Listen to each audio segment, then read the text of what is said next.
ఈ అవతారాల యొక్క అంతరార్థం.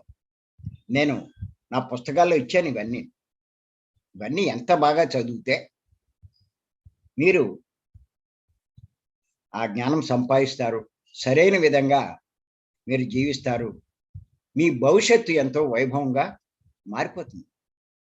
అంతేకాని మీ ఇష్టం వచ్చినట్టు జీవిస్తే భరించలేని కష్టాలతో అనుభవించాల్సి వస్తుంది. ఇది గుర్తుపెట్టుకోండి, ఆషామాషి కాదు. నా ఇష్టం అంటే ఏమీ దొబ్బదు ఇక్కడ. అది అంచేత ఈ దశావతారాల్లో ఉన్నటువంటి అంతరార్థం ఏమిటి అంటే,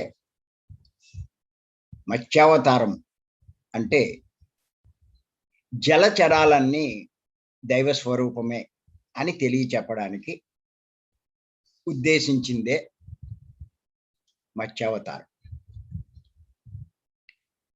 కూర్మావతారము అంటే ఉభయచరాలు. కూర్మం అన్నది నీటిలోనూ సంచరిస్తుంది, నేల మీద సంచరిస్తుంది. ఉభయచరాలు కూడా భగవత్ స్వరూపమే అని తెలియచెప్పడానికి ఉద్దేశించినటువంటి అవతారమే కూర్మావతారం. వరాహావతారం అంటే భూచరాలన్నీ భగవంతుని స్వరూపమే అని తెలియచెప్పడానికి ఉద్దేశించిందే ఇది.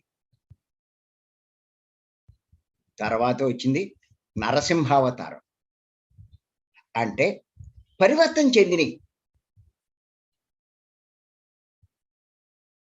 ఈ దైవ స్వరూపాలైన ఈ జంతువులు మెల్లిగా పరివర్తన చెందినవి. అందులో ప్రాథమికమైంది నరసింహావతారం.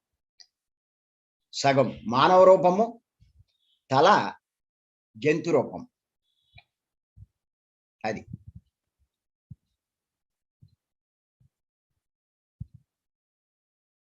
అలాగే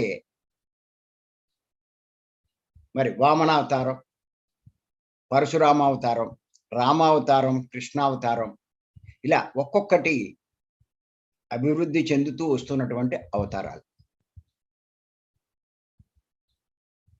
చేత ఇవన్నీ తెలుసుకోవాలి. ఊరికే గుళ్ళోకి వెళ్ళి దండం పెట్టుకుంటే సరిపోతుందా?